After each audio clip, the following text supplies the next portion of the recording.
Hello everyone, I'm Mike, I'm Sherry. and we Are on Island Time. Aloha friends, we're rolling.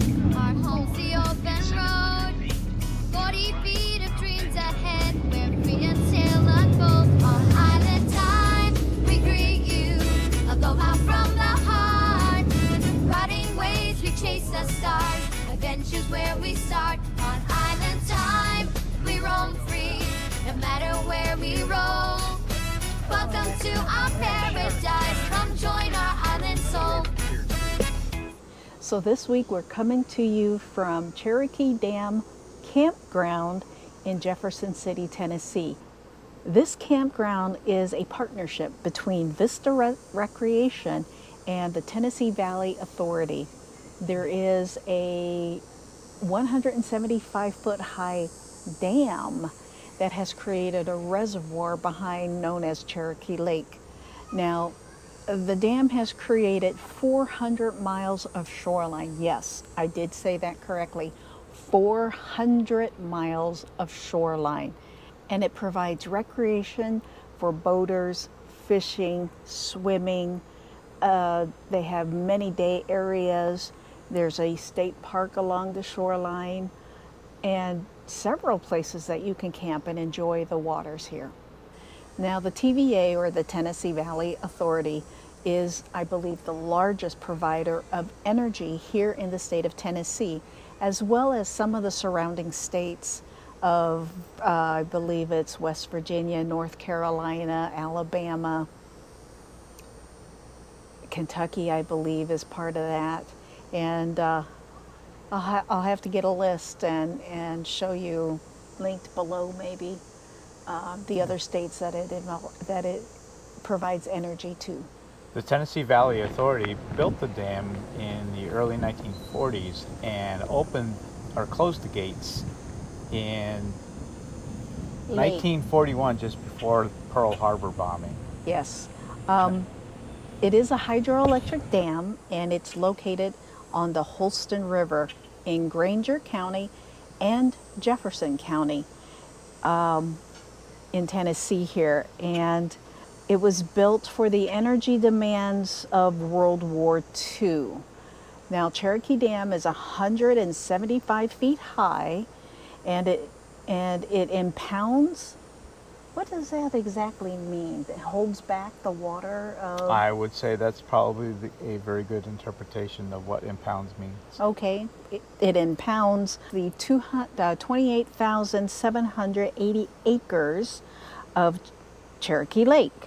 It has a generating capacity of 136 megawatts. And yes, I had to read that from some information I had to research it on.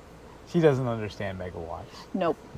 But it's a lot of power. It's like millions of volts, 136 millions of volts. And the name of the dam was for the Native American tribe, the Cherokee, which controlled much of East Tennessee. The Cherokee Dam Campground features 44 spaces, all of which have electric, and all of them have water. There's only a few that maybe have sewer, and I think those are actually the host sites. Yep. There's 3 host sites. Yep. For a small campground, 3 host sites, I find really kind of nice.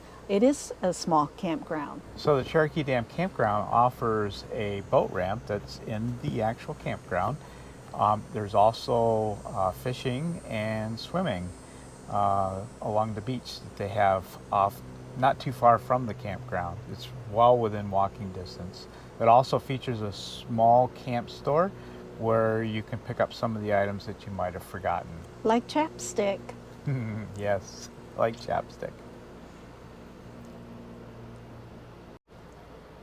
The campsites here are fairly large and pretty well spaced. You're not going to be on top of your neighbor. It's gravel with I guess is what you call a railroad tie as an outline of the site. They're fairly level, and They remind us a lot of Prophetstown.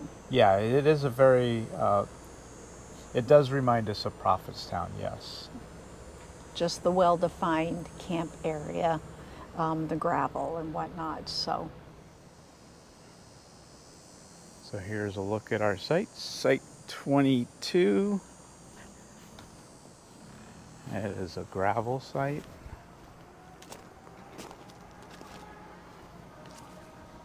And our neighbor.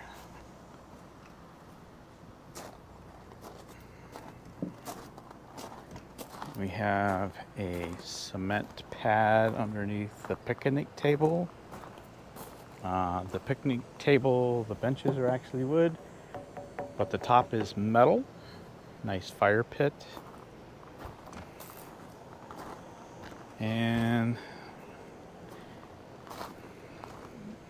it's a manicured lawn, but they left some grass clippings. 30 feet. Zoom out.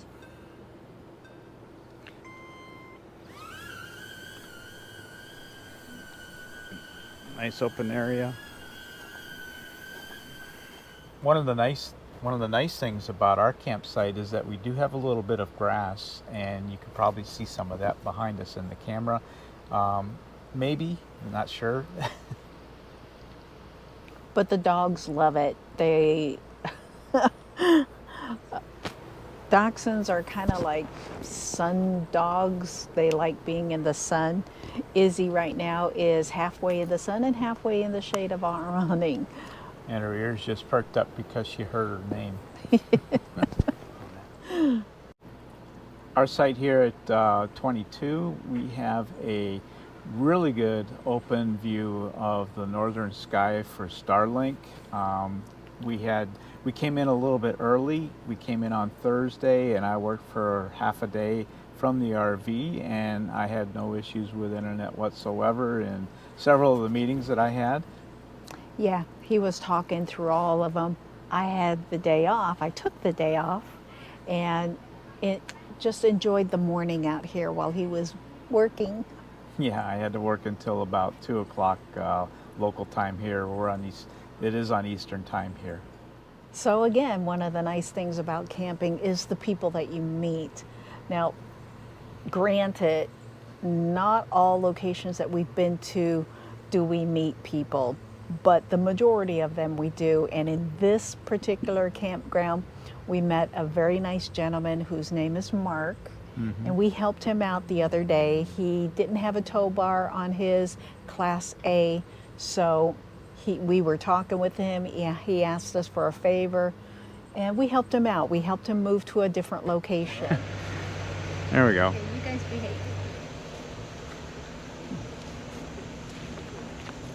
behave.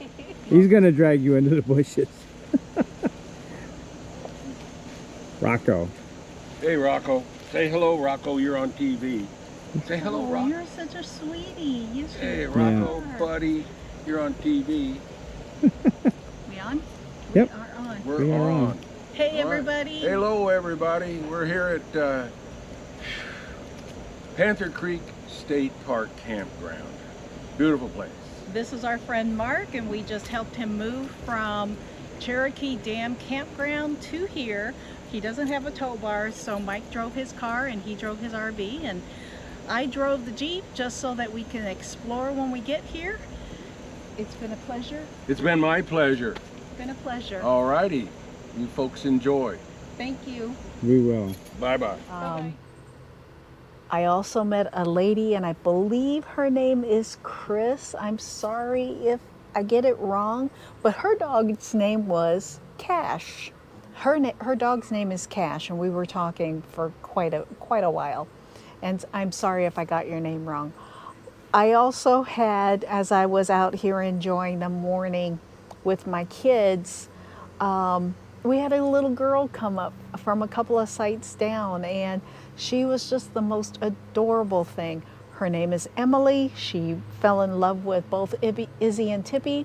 Her mom, Gina, came up and was just making sure her daughter was fine. She made herself at home. She was just adorable. And who else have we met? Oh, we've waved to the neighbors. We wave to the neighbors, we wave to people walking by, say good morning to people in the mornings before the entire campground wakes up. But those are some of the people that we've met so far. Hi, Mark. Thanks for the tip. Yes, thank you very much. Beautiful up here. Yes, it is. And as you said I should. Lover's Lane. Yep. Bye.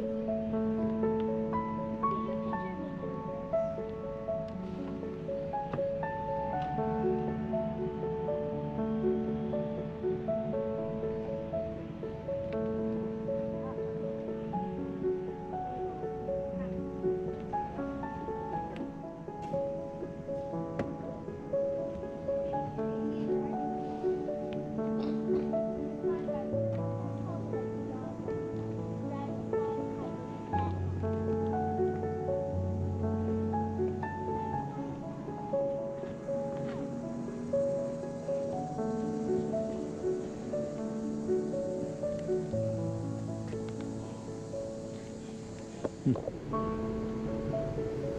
be nice if I had the monopole.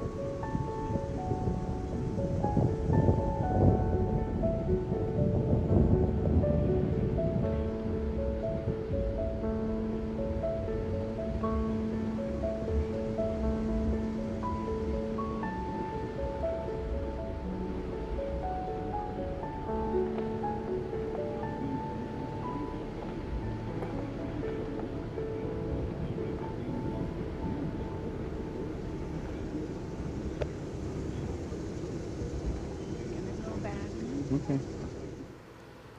Now it's time for our 3 likes and our 3 dislikes. And as usual, we're going to start off with the 3 dislikes. And Sherry, I think you should go first. You think I should go first? Yeah, absolutely.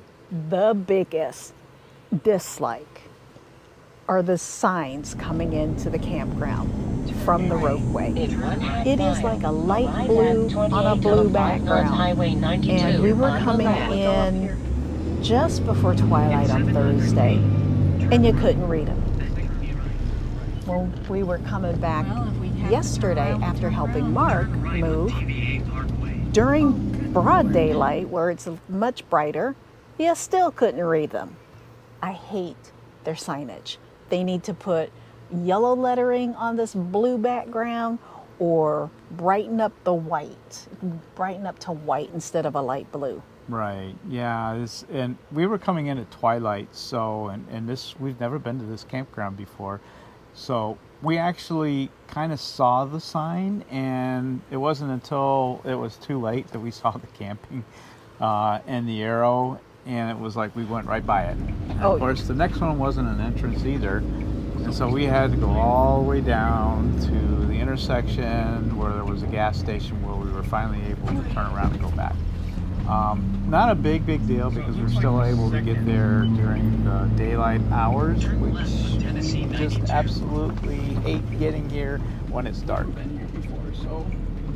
So when we leave from our house late in the afternoon, usually it's after work, and one of our dreaded fears is getting to a campground that we've never been to in the dark.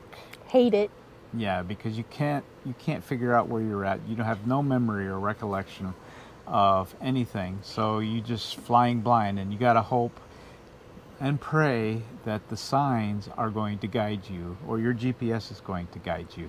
Because there are no entry stations into any of the campgrounds or parks or the state parks that we've been to. Yeah, and one sign that says camping that way, along with a bunch of other writing, with camping in the middle, is It's really not a really hard. good cue. And if it had been at night, I'm sure we would have just driven right by it and wondered where it was. And argued that we just missed it. No, we didn't. Yeah. And that doesn't go for the arguments of trying to park the RV in the dark as well. But anyways, I digress. So that's our first one, Yeah. is the signage here. Please fix the signage. No light blue on a blue background, or brighten up those letters giving you direction that the campground is this way and the boat launch is that way and all that other stuff. Now, our second dislike, and we both agree with this, is the lawn is immaculate except for they left the grass clippings. And the grass clippings are rather significant. And so, you know, when what was her name? Emily. Emily, she she laid down on the grass, and of course when she got up she had grass all over the back of her shirt because of the clippings. So The dogs, they like to roll, you know how dogs are. They have clippings all over them. yeah, so that would be we just didn't it kind of adds a little bit of an eyesore to the very nice grass that they have growing here. Yes. So that would be the second dislike. And the third dislike is we are camped near one of the bathhouses. And the bathhouse is like over that way. We're over this way. And people are cutting through the campsite to get to the bathhouse. And there is no pathway from the road on this side to get to the bathhouse. So people are cutting through. So it would be really nice to have some sort of a designated walkway for these people to utilize when they're going to the bathhouse instead of cutting through your campsite. And so now we come to our 3 likes about this park. And what I like about this park is that even though it's small, I don't feel like I'm on top of my neighbor. There is really a good amount of space between each site, and I really like that. Hun? Oh, well, I guess I get the second like. Yeah, you get the second. So my second like, and this is always a real,